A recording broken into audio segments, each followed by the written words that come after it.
live. Okay, welcome everyone who is tuning in on the Jewish Live Facebook page or Vimeo page. We are starting to explore the soul trait, or not the soul trait, but the practice of the Bechirah point or the choice point.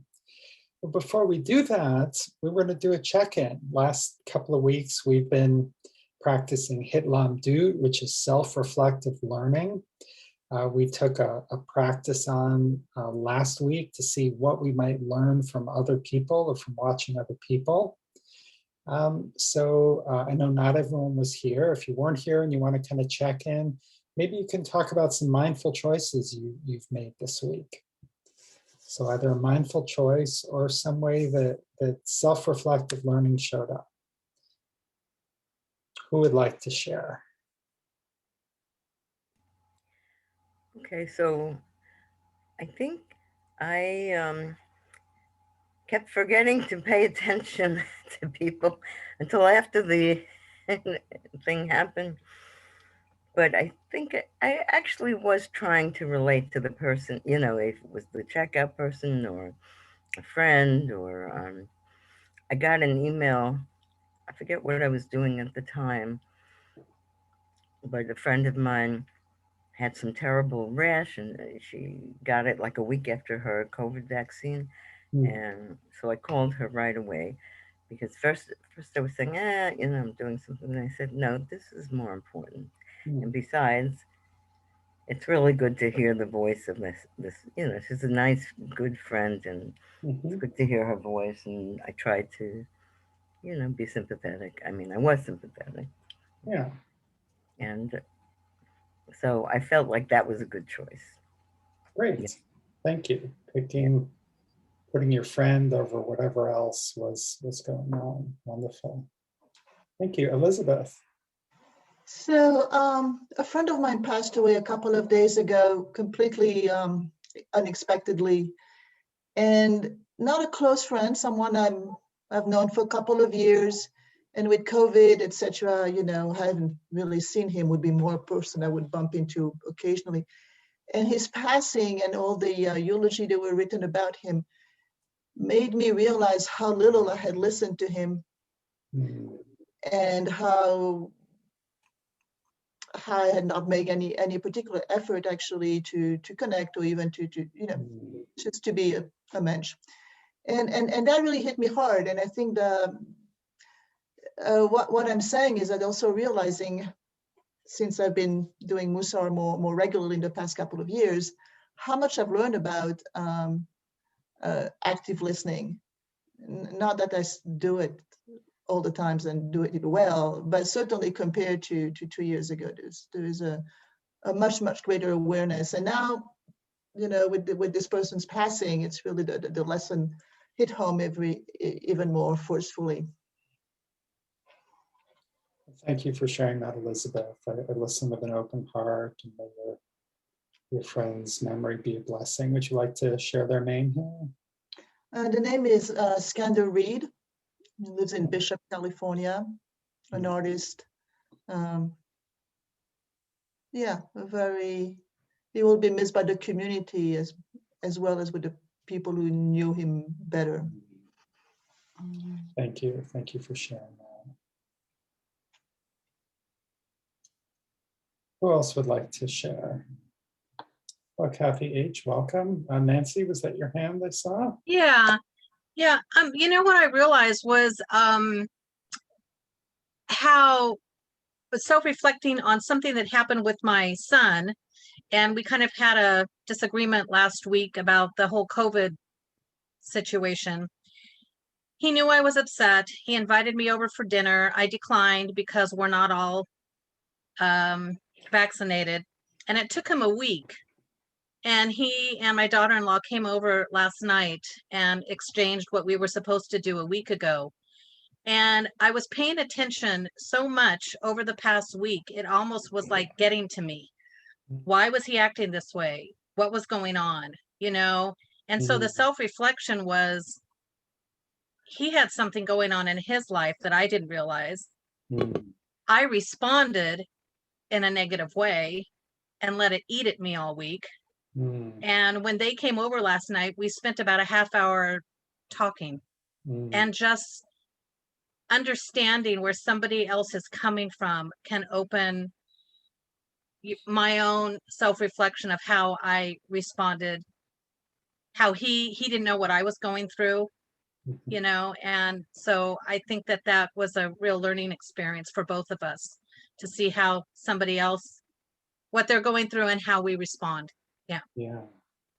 Well, thank you, Nancy. That's for that story, and I'm so glad to hear that you and your son and daughter-in-law were able to kind of have a repair of the situation. And it doesn't sound like a major rift, but it was a rift, and it sounds like there was repair, and that's, you know, that really repair makes things stronger, you know, and creates a greater closeness than we may have had even before the rift. So wonderful. Carol.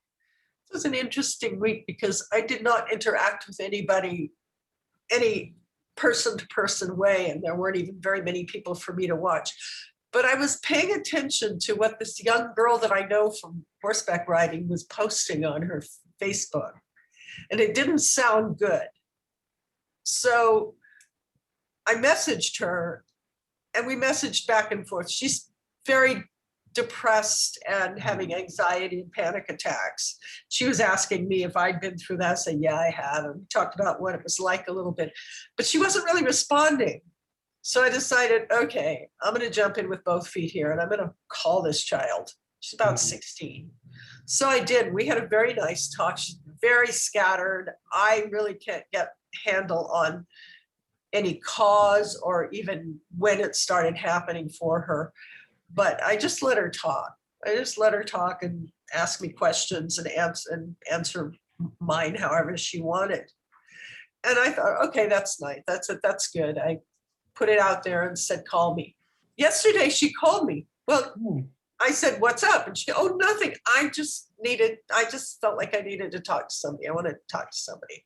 In other words, she was lonesome like me, you know, she's lonesome. I said, oh, I'm really glad you called. So there's this relationship, which I already had because we used to hang out together at the farm. We were trainees together and stuff. But I haven't seen her, of course, in over a year. So it was just different. It was just a different response. I'm not sure that a year ago I would have been so eager to make that connection. It's like, yeah, do I really need somebody else's service? You know, I have enough of my own. But yeah, I kind of do. I think we need other people's problems in our lives, if that makes sense, as well as our own. Because if all we're concerned with is our own, then, you know, who are we really? Yeah, absolutely. You know, that's the strength of the self-reflective learning. It's in order to be there for other people. And you were watching someone else and someone who you had a little bit of a relationship with, and really reached out to her in a really wonderful way and made a soul-to-soul connection, which is where the divine comes in, when we make those kinds of connections with other people.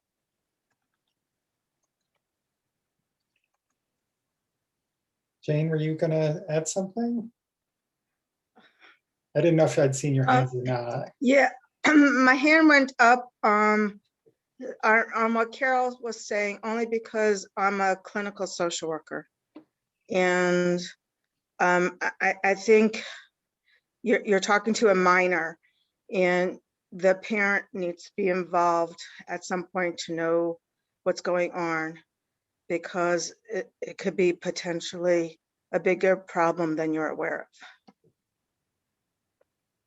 of. Okay, thank you. Anyone else? All right, well, let's see where we go next in our exploration. Okay, so we've talked about Hitlamdut. So for the key concepts that are part of the IGS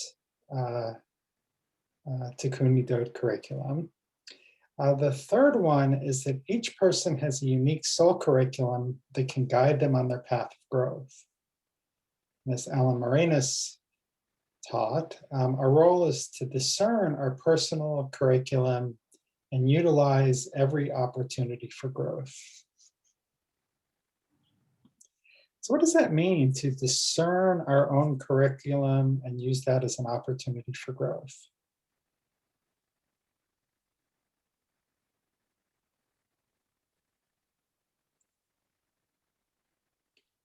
What does it mean to have our own unique curriculum?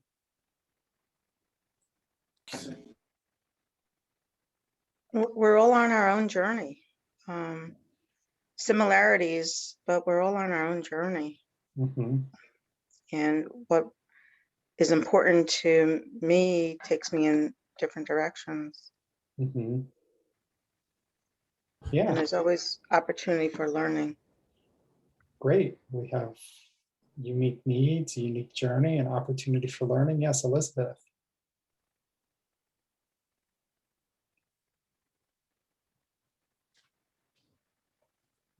Elizabeth, you're still on mute. Sorry about that. I said that when I started Mussar, I started with your book, Greg, and I did the test that gives you this diagram of where you are on all the midot.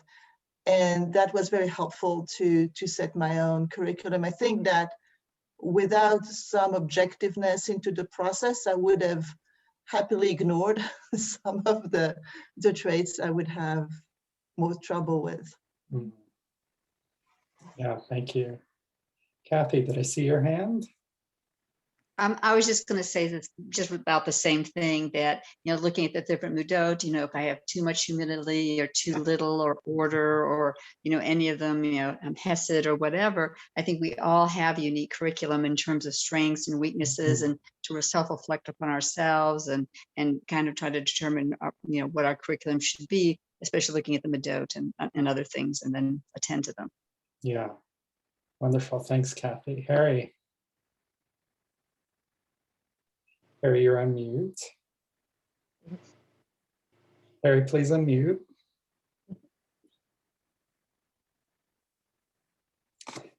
How's that? Is that, can you hear me? Yes. Yep. Okay. I have this interesting app that comes up with different quotes, and I just can't believe the quote that just came up. I think relates to what you just said. It says, the quote says, "What makes you different or weird, that's your strength." Mm. What There makes you you go. weird, that's your strength. So I guess the curriculum is to figure out what makes you different or weird. Yes, Some people won't tell you that, but isn't that a fascinating quote? it is. Absolutely. Harry, could you put that in the chat? Oh, sure. So there's another element to the quote where I'm not going to put it back up, just going to read it. Where he talks about utilize every opportunity for growth. What is he talking about there? Utilizing every opportunity for growth. Well, I was relating it to, like people I have difficulty interacting with that push my buttons, that's a test.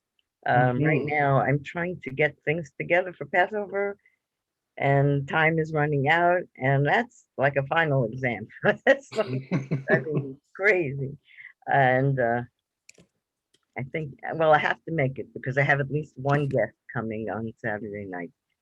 So I have to finish by tomorrow night.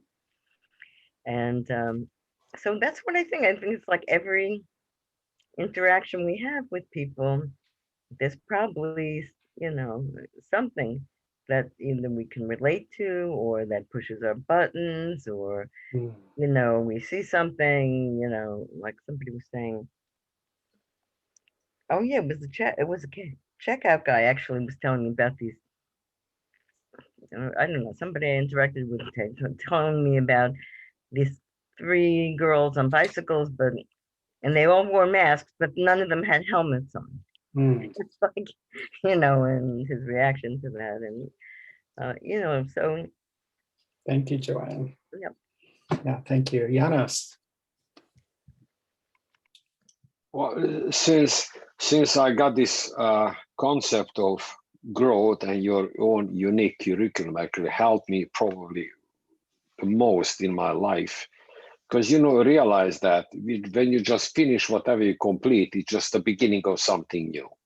And just recently I ran into this concept of minimalism from Japan, and the gentleman, I don't know his name, but he wrote this book, Goodbye Things.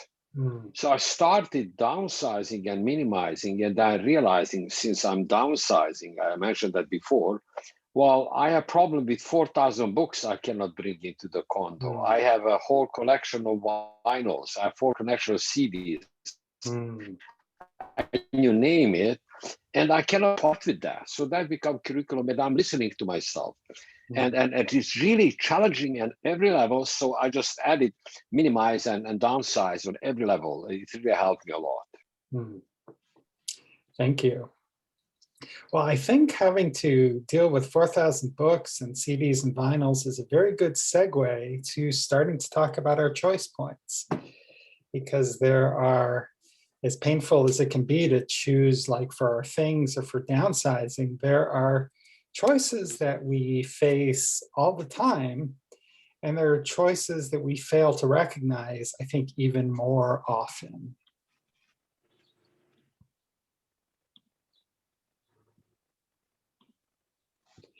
So may I have a volunteer, please, to just, I can't see all of you with this up, but just unmute yourself and read this first paragraph, please. I'd love to.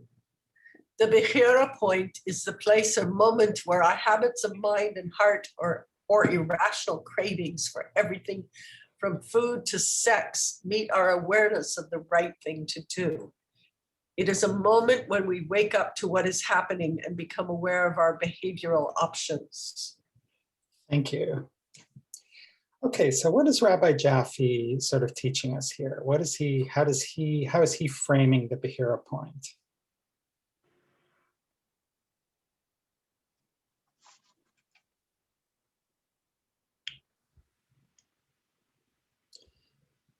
Wendy, are you talking there, or I couldn't tell? I am.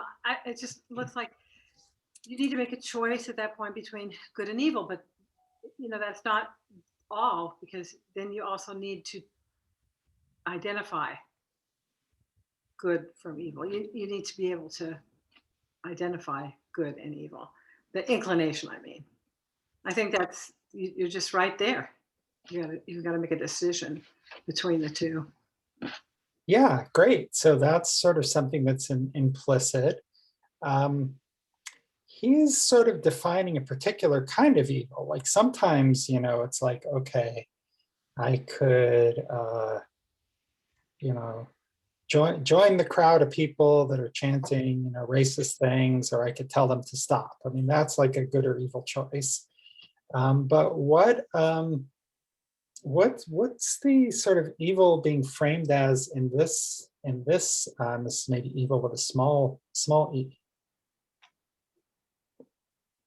I think it's something to do with accountability and being responsible for our own welfare, and as well as not doing things that hurt other people, but also not doing things that hurt ourselves. Yeah, absolutely. Being accountable, being aware. I think that is that's part of it. What is he sort of has awareness on one side, and what in this paragraph, what's the opposite of awareness? Habitual. Yeah. Not thinking about it, just that's what I do. Right, autopilot. Right. So is this like really a problem? Is it a problem to just habitually do things? I mean, Can be. Sometimes, yeah. I mean, I've been trying to like not have added sugar, like not 100%, but it's made a big difference. But I was like this craving. Oh my God, I really want a piece of chocolate, And I bought all this stuff for Passover that's really not on the program, but I have guests, I have, that's my excuse. Yeah, I know that craving for chocolate. Anyone else ever had that? Even though Oh, yeah. definitely not a good, especially it's like, this is not the time for chocolate. But Shelley, I saw you nodding about this, Yeah. why Yeah. habits are a problem. What's So I haven't been here the last couple of weeks because my kids brought home COVID. Oh, No. Yeah, oh it's been dear. fun. And I live in an apartment building, and luckily, because I followed, every rule and regulation with Vancouver Coastal Health, I have maintained being negative, and my children have come out of their isolation. But I did have to deal with other people's fears, because of course one of the things that I had to do was walk the dog and also do laundry. And one particular lady, quite a lot of fear, and started, even starting rumors. And so I had to deal with that this last couple of weeks. But I recognized, that she has a fear because, she's older, and, she doesn't want to get it, and I finally had a little, sit down with her in a sense, masked and gloved, and said, look, I'm doing everything for myself as well, because, I also have multiple sclerosis and I don't want to get sick.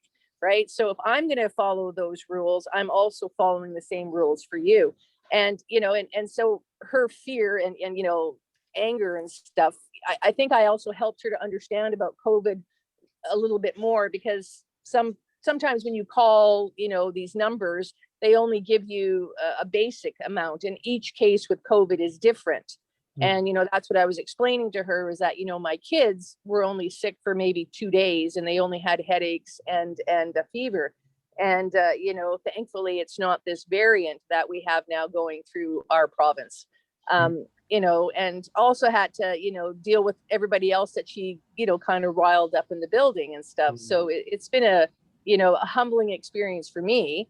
And, recognizing that. So from it, I kind of gave everybody love. I just started sending out love, and said to her, you don't have to be in fear, really, So that's what I take from that. Yeah, thank you, Janet. I don't think it's always necessarily a choice between good and evil. It's not always a choice between good and bad. For example, I have limited energy for whatever reason. I think everybody has limited energy. We make choices. I made a choice to make a wonderful Passover dinner. I made a choice to not go crazy cleaning. So I put all the stuff that I'm not supposed to eat in a box, and it's on my patio. I did not scrub anything. I did not go crazy. Yes, I had the cleaning person come the other day, but by the time I got finished with a lot of the cooking today, it wouldn't have made any difference at all.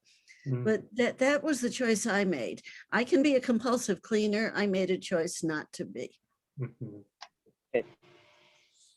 Great. And it sounds like you made, a thoughtful choice as well. And I think it's, I'm going to bring back up the quote again, because I want to raise up a point which has been implicit in what some people were saying, is this idea about habits of mind and heart, or irrational cravings, need our awareness of the right thing to do. And sometimes it's, as Janet said, it's not always like good or evil, but it's like, this is the right thing to do given my level of energy and my priorities, and what I think is going to make the most impact on our family and have the best sort of holiday experience. So I'm going to put my limited energy into the cooking. So this idea about, so I think what I'd like us to do is sort of, as we go forward, let's try to reframe a little bit and think about this idea about habit versus awareness. Instead of just kind of doing, or Janet, I don't know your normal Passover practice, but, I could imagine someone saying, well, I've cleaned the house rigorously for decades, and I'm just going to do it anyway, you know, because that's kind of my habit. And I'll find a way to cook as well. And that's what this is against. It's saying, you know, I'm not just going to do things by habit. I'm going to do things after some careful consideration and make a choice. Well, it's not always a question of habit. About 5 years ago, we arrived just before Passover. We'd been in Cuba for a week or so, and we arrived home just before Passover, and we were sick. A fever. We canceled all our Seder plans. Somehow or other, I managed to get dinner on the table, and we expressed our gratitude, having seen what the food situation in Cuba was like. We realized how much we had to be grateful for and what freedom meant for us. And it was not about cleaning. It really isn't. It's really, if I clean, is it going to make anybody else in my household particularly happy? No. If I have a nice meal, yes. I mean, what is the old thing about opportunity costs? Or, you know, you can't do it all. Absolutely. Well, may I have a volunteer now to read the second paragraph, please? The Bechirah point is fluid. The more we choose in the direction of what we know to be right, the easier it gets to make similar choices. We thus create new good habits and move more of our behavior within the realm of positive habituation. Our Bechirah point is pushed further in the direction of refined behavior. According to Rav Dessler, this movement is spiritual growth. Okay, great. So how is Rav Dessler then defining spiritual growth? This opportunity that we all have.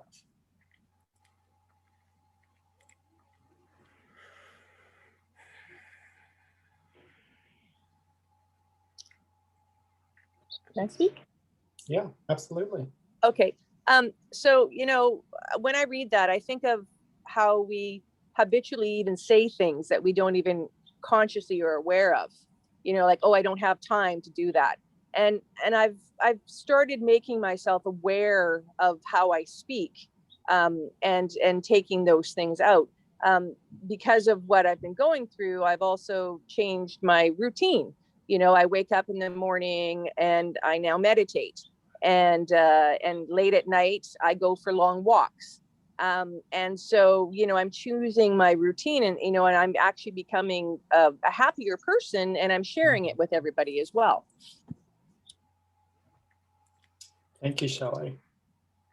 Thank you. Yeah, so choosing our routine, you know, choosing where we put our energy, choosing positive things are very much a part of that.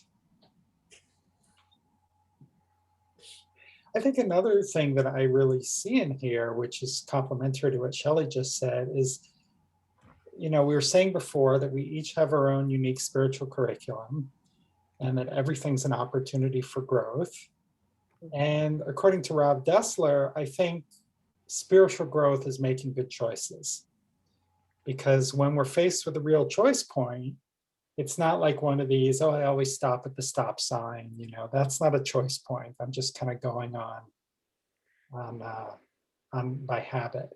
But it's when I really stop and think, you know, I'm late for dinner. Should I stop at the stop sign, or should I just run it and keep going and hope for the best? I mean, that's where we have a real choice point. And when we make that choice, we start creating new habits when we do that. So I believe this is going to take us then to, you know, the river, which someone mentioned they saw. So how does this river picture kind of relate to this description that Rav Dessler just talked about? And again, I can't see all of you, so please feel free to just unmute yourself and chime in. To me, the spiritual growth is at the margin where the muddy water and the clean water mix.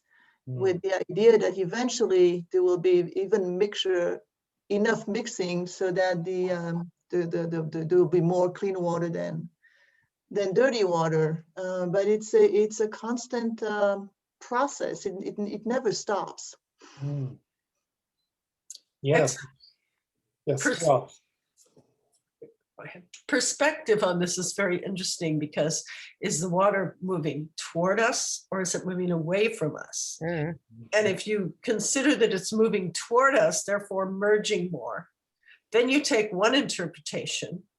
And if you consider that it's going away from us and diverging, then you take another one, which would be, if it's coming toward us, then that blue water is flowing and may wash away the mucky stuff.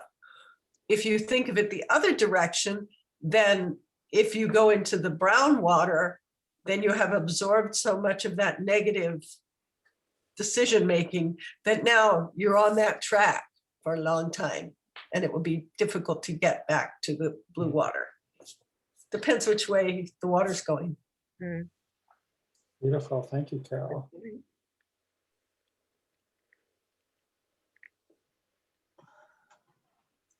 I think we always are challenged by events.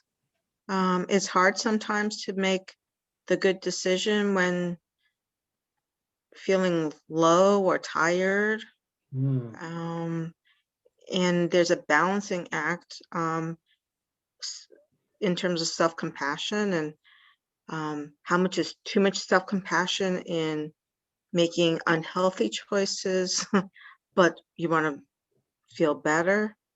I think we always have choices, and they vary in intensity. I have something on my wall. Am I evolving or am I static? And always look at evolving. And the more we're focused on it, the more awareness, that routine gets easier. Yeah, absolutely.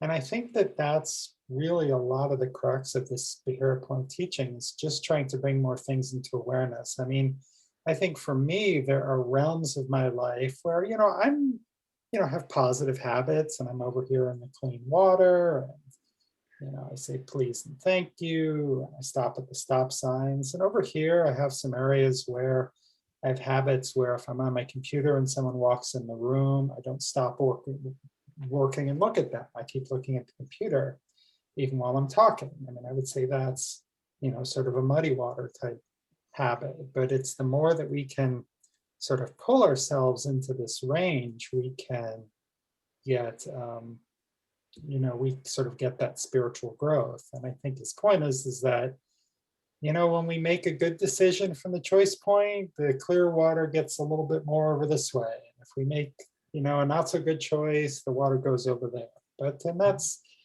as Jane said, we also want to be compassionate, because that's part of the human experience of doing this. That's kind of where we are. All right, well, I think it's time. All right, unfortunately, we're not going to be able to get to this mindfulness piece, because I want to make sure we have enough time with our partners. This is one of my favorite quotes from Torah, which is, I put before you life and death, the blessing and the curse. Choose life so that you may live. And so with your partner, I want you to talk about, what does this mean to kind of choose life or death? Maybe if we're talking metaphorically, what are times where maybe you've seen both a blessing and a curse? And again, if you would like to kind of meet with your partner next week and just get together for 20 minutes or half an hour, I will send around some discussion materials to look at. So I'm going to open the breakout rooms here.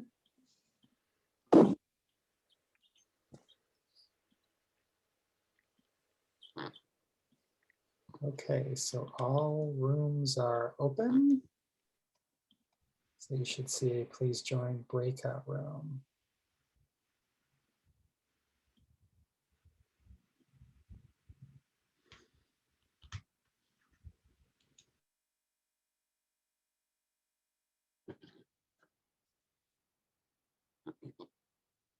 Okay.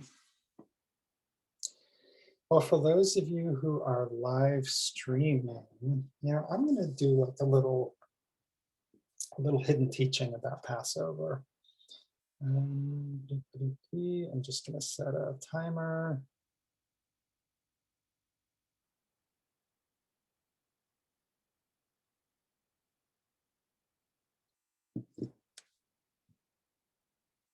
I'm going to share my screen again.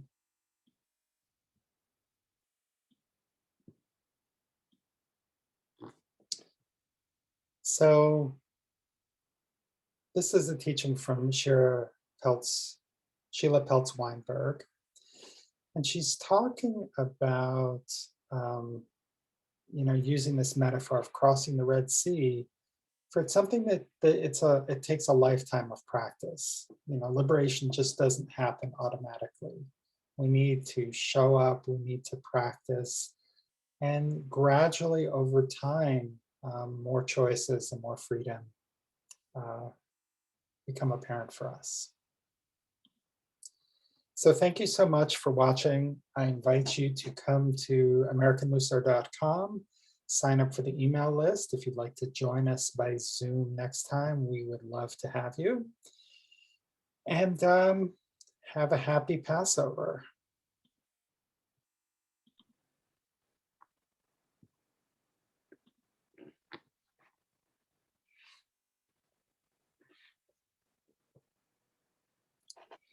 Okay, welcome back. So I would love to hear, what did you explore with this idea about choosing the blessing over the curse? Choosing life over death. I don't know, I'm on team life generally. That's where I come down, but no judgment. I think life is precious and hard, and gotta grab the joyful moments, because bad things, crappy things, messed up things happen, and we go on. We try to learn from them, but it's precious. It's a gift. It's a gift. Thank you, Jane. Elizabeth. Yeah, I think in the conversation, I think we forgot to quote a little bit, but the bottom line is that we talked about with Janice the choices we made to make our lives go towards good, right? To make our lives a blessing. We didn't really talk about the death part. Right. Well, that's good. I mean, there are days where I wake up and it's like I can focus on this, bad piece of news over here, or I can, write my paper, and sort of further my education. And these are some of the, I can call a friend, I can, make choices. What else? Well, when you choose to live, you're involved in the world in some way. If you're just oblivious, then is that really alive? Now, it's been very difficult for me to be involved in the world, as you know, for the last year. But I've somehow managed to feel like I am.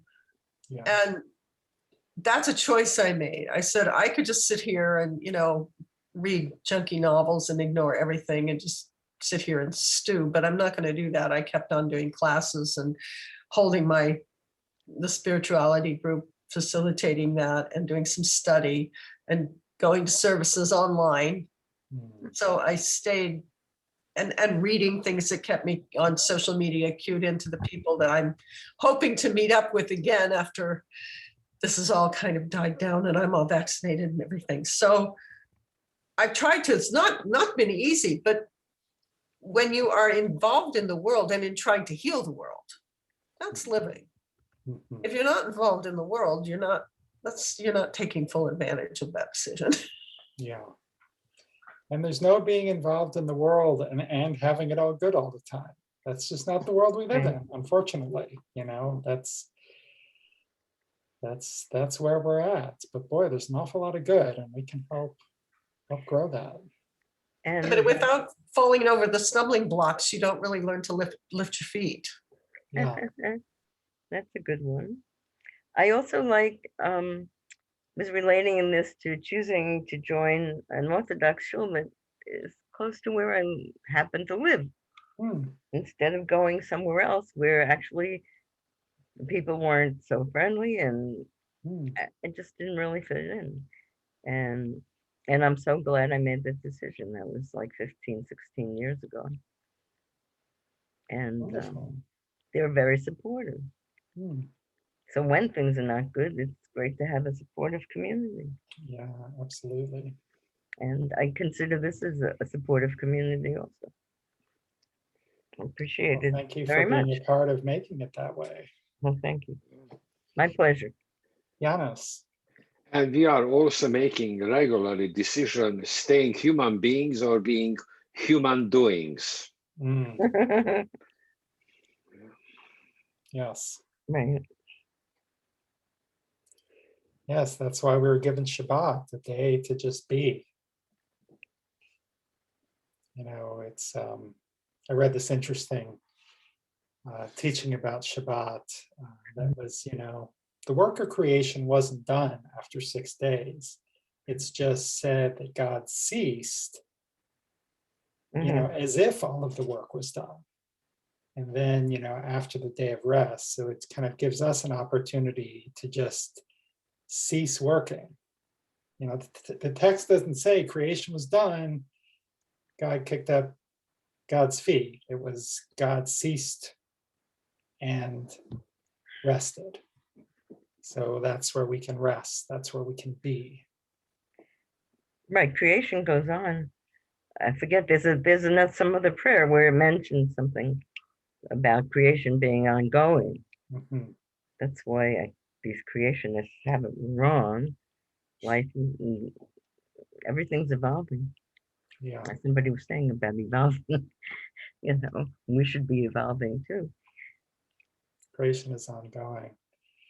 Well, in the last couple of minutes, I promised a Passover teaching, and we're not going to have as much time as I would have liked for it, but we'll get at least a couple of minutes, and let's see what we have. So this is from Sheila Peltz-Weinberg, and she is talking, in every unit, she talks about a mindfulness connection.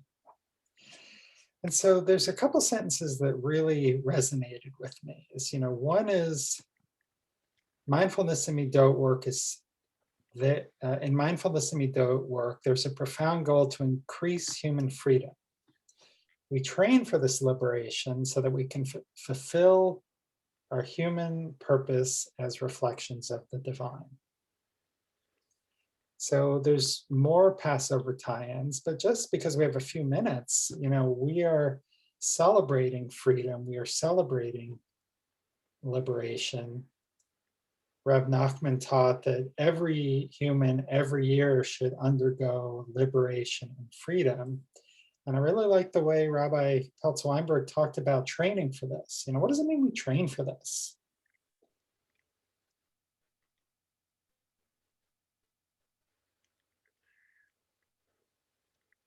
Does that mean I run through the pet store and open all of the cages and give the puppies freedom?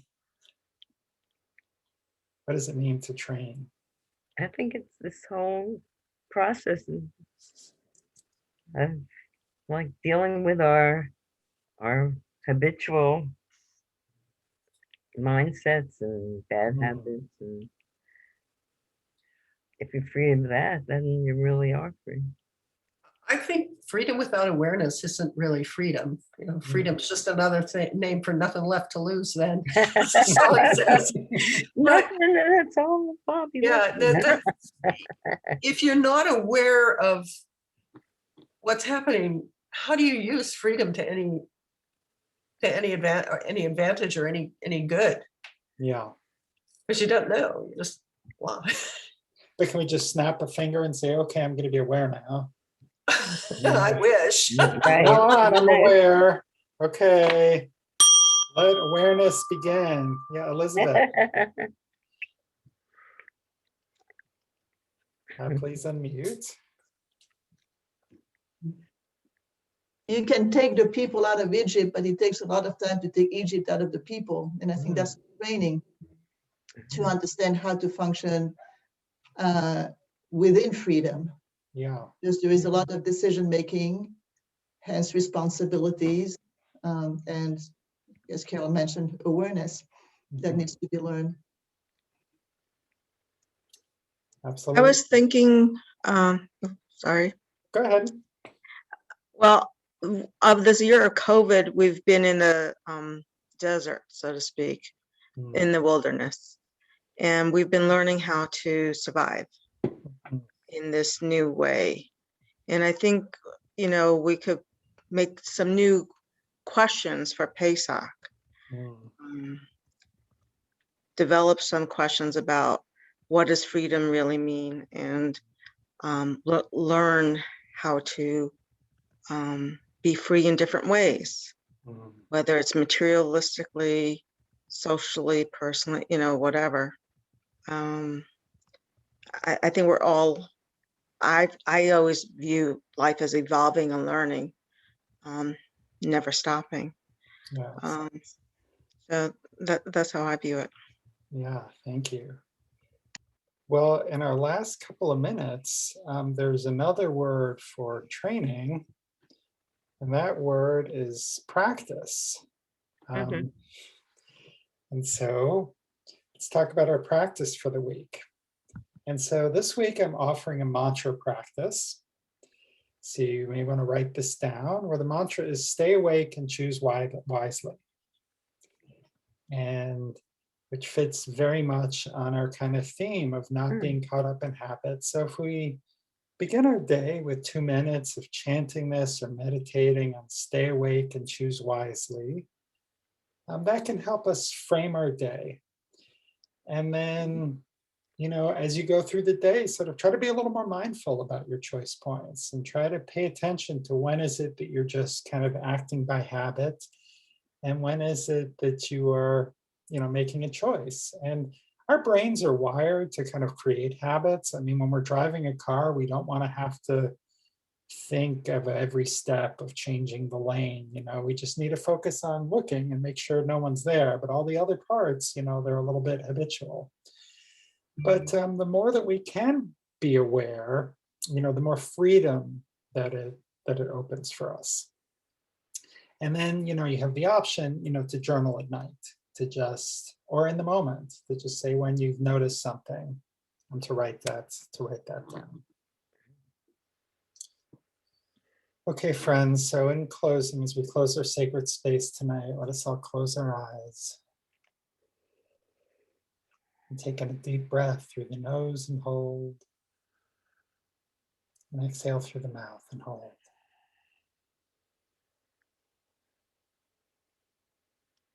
Let us create in our minds that image of the parting of the Red Sea.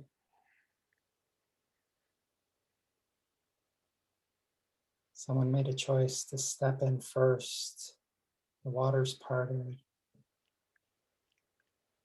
And across we went into freedom.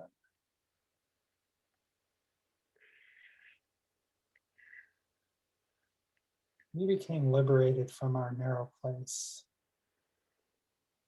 from the land of Egypt.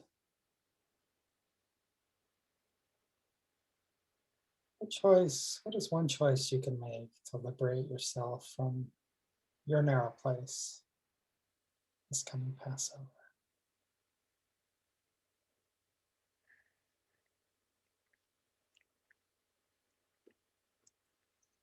See yourself taking that action and feeling the spaciousness that it opens in your life. Even if you can't think of something, just feel that spaciousness. Just stretch your arms out to the sides and feel the spaciousness of your freedom.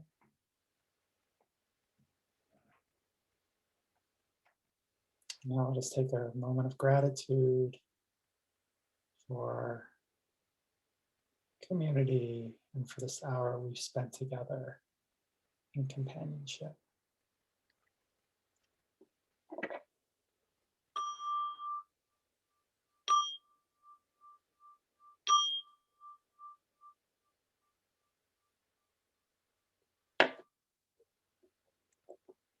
Friends, thank you so much for being here.